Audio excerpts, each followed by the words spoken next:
It was 30 years ago that the Texas Parks and Wildlife television series, originally known as Made in Texas, got its start. Ron Cabley is one of more than 30 producers, photographers, writers, and editors who have contributed to the show since its first broadcast in 1985. My name is Ron Cabley, and I produced stories for the TV show for 24 years. And my favorite story was the one about Geraldine Watson. And just because she's the only person I've ever known that really reminded me of Yoda. Yoda? Is that it from Star Wars? I had never in my life met a person like her. You know, an 80-year-old Yoda in the middle of the forest in East Texas. That was Geraldine.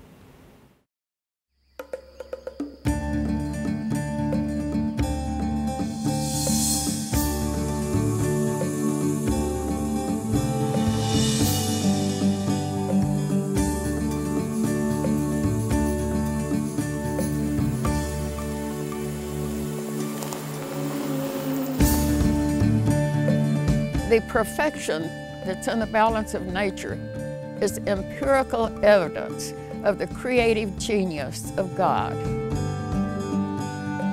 He set it up. Whether he used the process of evolution or whatever process he used, I don't know and I don't care. But once you get to know all the intimate details of all of this, it's incredible.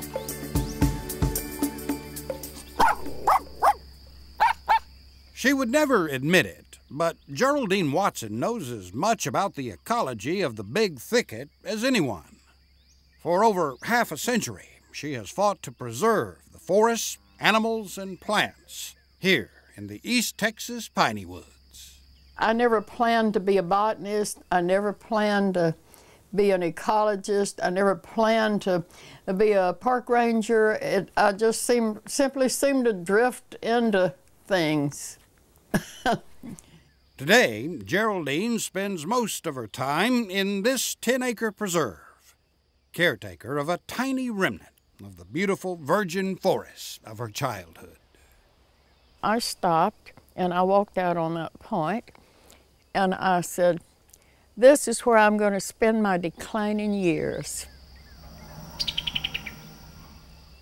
Don't you think this is a nice spot? All around us are little spots like this. If we just look for them and protect them and appreciate them, you know, we'll always have them.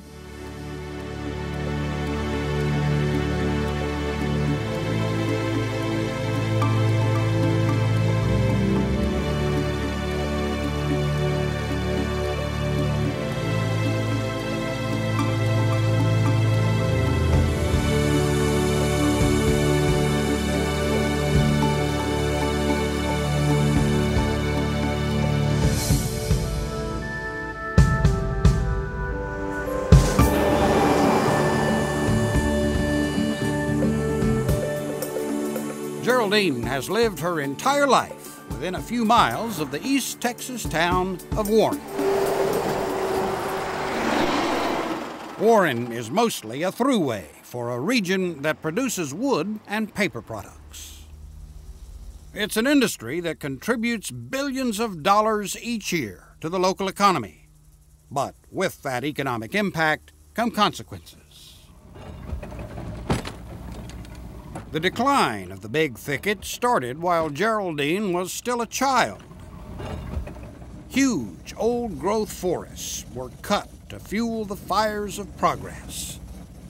And that fueled the fire of Geraldine's activism.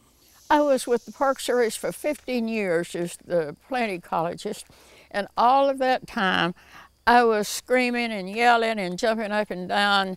How are we going to save the world if we don't understand it? If we don't understand what makes it what it is?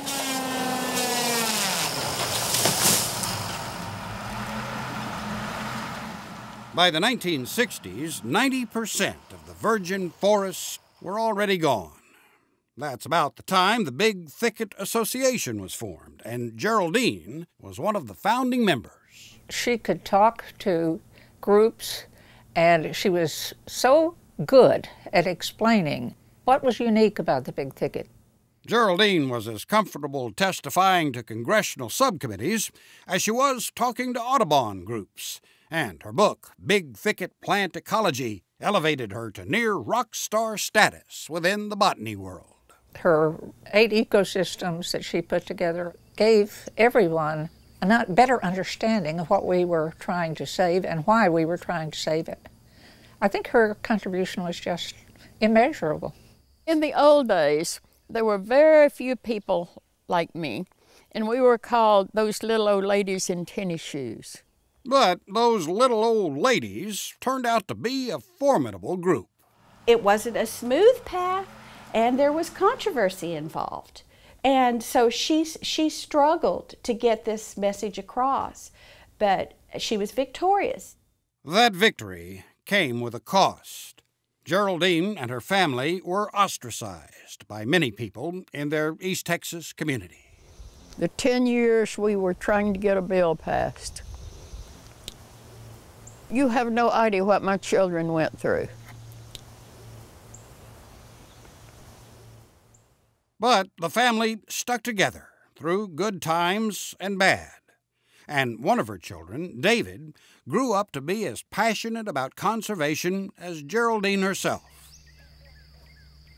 It was David who helped her manage the preserve, right up until his death in a car wreck in early 2008. Geraldine was devastated.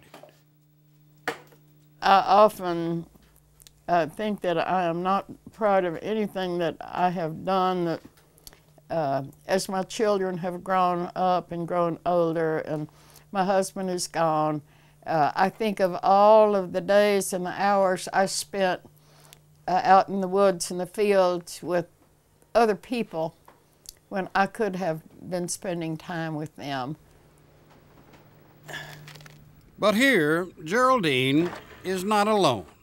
She has found peace and purpose at one with her land and her higher power.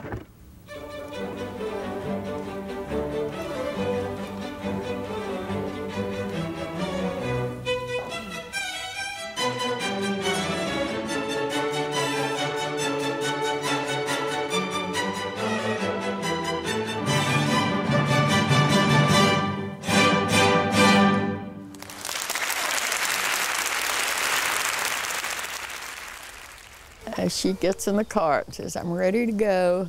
Geraldine is still trying to save the world. Only now she's limited her efforts to these 10 acres. But what she's done here is remarkable, providing tangible proof that land can be restored and ecosystems can be revived.